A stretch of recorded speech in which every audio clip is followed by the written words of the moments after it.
Neurology एक अपने आप में बड़ा विशेष सब्जेक्ट है। खासकर जब हम बात करते हैं ब्रेन की, तो बचपन से ही मुझे ब्रेन बहुत ही अट्रैक्टिव लगा।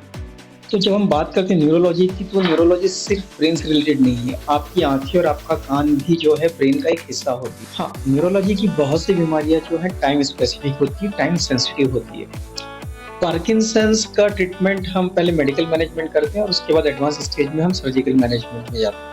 बोtulinum टॉक्सिन एक ऐसा टॉक्सिन है जो कि हम बैक्टीरिया से निकालते हैं और इसका मूवमेंट डिसऑर्डर में काफ़ी ज़्यादा तौर पर इस्तेमाल किया जाता है। ये वही बोtulinum टॉक्सिन है जो हम देखते हैं कॉस्मेटिक यूज़ में यूज़ होता है झुर्रियाँ मिटाने के लिए। डीप ब्रेन स्टिमुलेशन एक सर्जिकल प्रक्रिया है जिसको कि आप कह सकते हैं कि ये ब्रेन का पेसमेकर होती है। जिस तरह से हार्ट में पेसमेकर लगता है, उसी तरीके से हम ब्रेन में पेसमेकर लगा सकते हैं।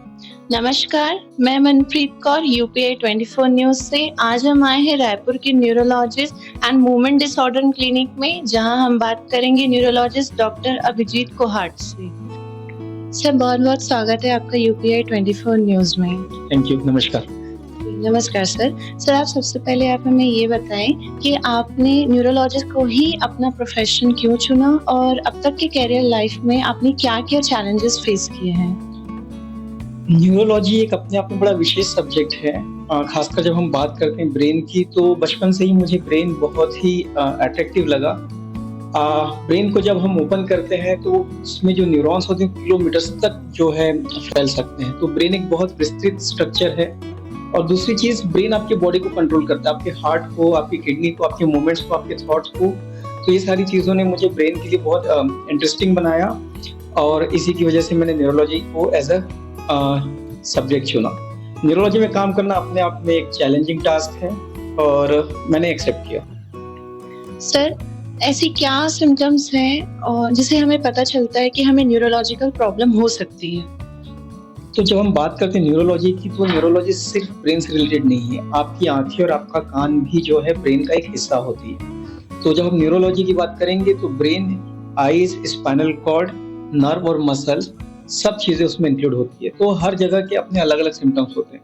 जैसे हम बात करें अचानक रोशनी का चले जाना, ये आपकी आँखों के लक्षण या ब्रेन से भी हो सकता है। अचानक आधे शरीर में झुनझुनी आना या आधे शरीर में लकवा हो जाना, या फिर दोनों पैर एक साथ चले जाना या दोनों गर्दन के नीचे हाथ और पैर का काम करना बंद कर देना, आपका जो है पेशाब का अचानक रुक जाना, मिर्गी के झटके आना, या फिर धीरे-धीरे करके कुछ बीमारियां बढ़ती जैसे कि मसल्स में कमजोरी आना, ये सब न्यूरोलॉजी को इंगित करते हैं।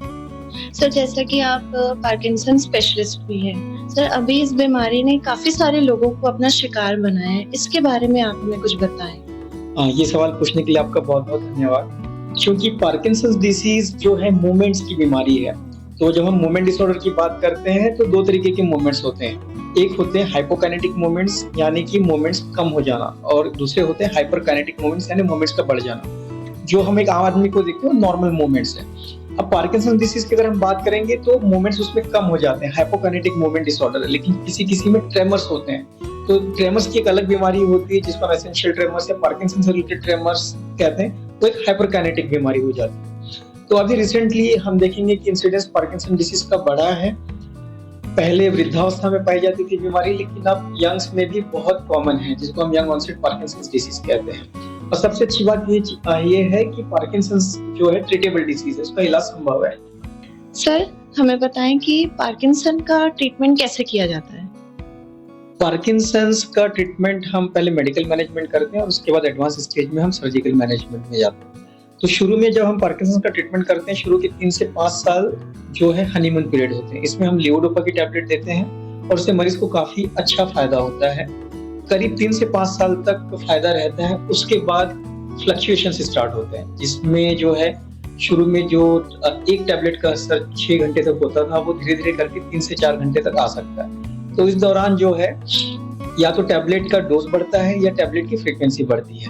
धीरे धीरे करके लेवोडोपा की टैबलेट के साइड इफेक्ट्स आने लगते हैं। करीब 5 साल के बाद तब ये एडवांस स्टेज की तरफ जाते हैं और इस कंडीशन में हमें सर्जिकल थेरेपी देनी होती है, जिसको कि हम डीप ब्रेन स्टिमुलेशन कहते हैं। इसके साथ जो है क्वालिटी ऑफ लाइफ में बहुत अच्छा इंप्रूवमेंट होता है और पेशेंट अपनी दैनिक दिनचर्या बहुत अच्छे से कर सकते हैं। सर, मूवमेंट डिसऑर्डर क्या होता है? मूवमेंट डिसऑर्डर मतलब देखिए, हम एज अ ह्यूमन हम सब एक मूवमेंट करते हैं। तो एक नॉर्मल मूवमेंट होता है जो आप देख सकते हैं, सड़क पे लोग जा रहे हैं, हाथ हिला रहे हैं, एक नॉर्मल गति से वो कर रहे हैं। इसके अलावा इसमें कोई भी परिवर्तन अगर आएगा तो वो मूवमेंट डिसऑर्डर हो जाता है, जैसे कि कंपन का होना। कुछ लोगों का आपने देखा होगा, आंख फड़कता है, चेहरा फड़कता है, जिसको हम ब्लेफरोस्पाज्म या हेमीफेशियल स्पाज्म कहते हैं, या फिर गर्दन टेढ़ी होने लगती है एक तरफ, जिसको कि हम डिस्टोनिया कहते हैं। कंपन में जो है बहुत तेजी से कंपन करते हैं, जिसको कि हम बुढ़ापा समझ करके इग्नोर कर देते हैं, वो किसी बीमारी की जड़ हो सकती है। तो ये सारी चीजें मूवमेंट डिसऑर्डर में हम काउंट करते हैं। सर, मूवमेंट डिसऑर्डर में बोटॉक्स ट्रीटमेंट का क्या रोल है? बोtulinum टॉक्सिन एक ऐसा टॉक्सिन है जो कि हम बैक्टीरिया से निकालते हैं, और इसका मूवमेंट डिसऑर्डर में काफी ज्यादा तौर पर इस्तेमाल किया जाता है। ये वही बोtulinum टॉक्सिन है जो हम देखते हैं कॉस्मेटिक यूज में यूज होता है झुर्रियां मिटाने के लिए। बोtulinum टॉक्सिन से हम ओवर एक्टिव मसल्स को कमजोर करते हैं, आर्टिफिशियली पैरालाइज करते हैं, जिससे कि जो हाइपरकाइनेटिक मूवमेंट्स हैं वो काफी हद तक कंट्रोल में आते हैं। इसका उपयोग ब्लेफरोस्पाज्म, हेमीफेशियल स्पाज्म, कंपन में, हाथों के कंपन में, ट्रेमर सिंड्रोम्स में या फिर डिस्टोनिया में अत्यधिक रूप में किया जाता है। इसके अलावा बोtulinum टॉक्सिन के बहुत से यूज हैं, जैसे कि आजकल न्यूरोपैथिक पेन में भी इसका यूज होता है, ट्राइजेमिनल न्यूरल्जिया में भी यूज होता है, किसी किसी के हाथ से पसीना बहुत ज्यादा आता है, उसमें भी हम बोtulinum टॉक्सिन यूज करते हैं। इसके अलावा आंखों से पानी आना या फेशियल पाल्सी की वजह से चेहरा टेढ़ा हो जाना, इन सब में भी बोtulinum टॉक्सिन का काफी अच्छा यूज होता है। सर, पार्किंसंस में आपने कहा कि डीप ब्रेन स्टिमुलेशन, ये क्या होता है?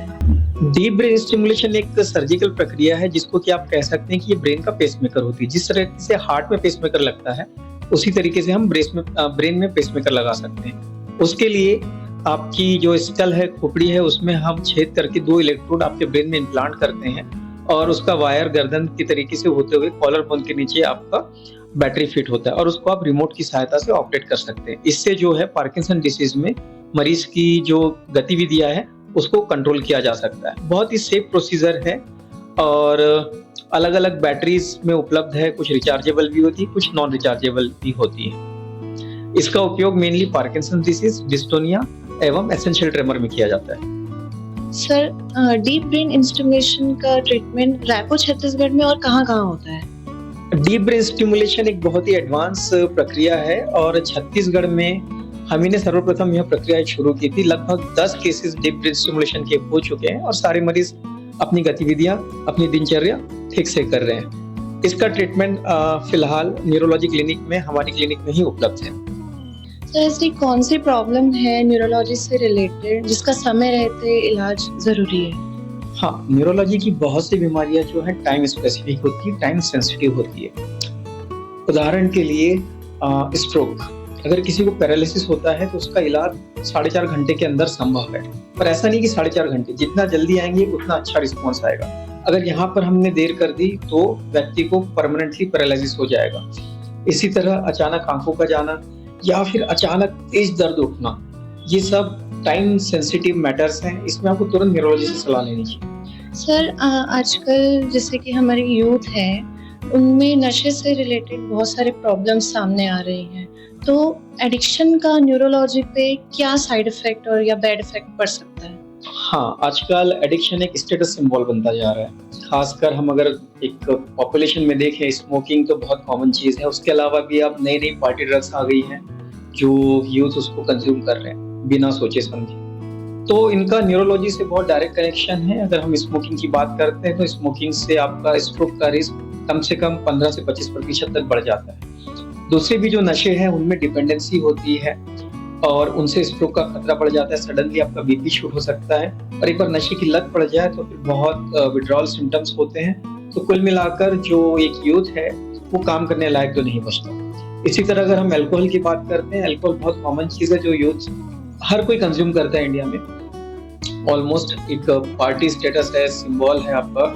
तो एक लिमिटेड क्वांटिटी में तो फिर भी हम कह सकते हैं कि बेटर है, लेकिन कहीं कहीं जब बिंज ड्रिंकिंग होती है, बहुत सारी ड्रिंकिंग एक साथ हो जाती है, तो वो जो है आपको लकवे की तरफ लेकर जाता है या फिर लिवर फेलियर की तरफ लेके जाता है, जिसके अपने नुकसान है।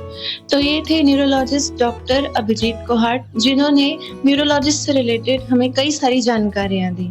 खबरों के तेज सफर के लिए कैमरा पर्सन सुजीत के साथ मैं मनप्रीत कौर। देखते रहिए UPI 24 न्यूज।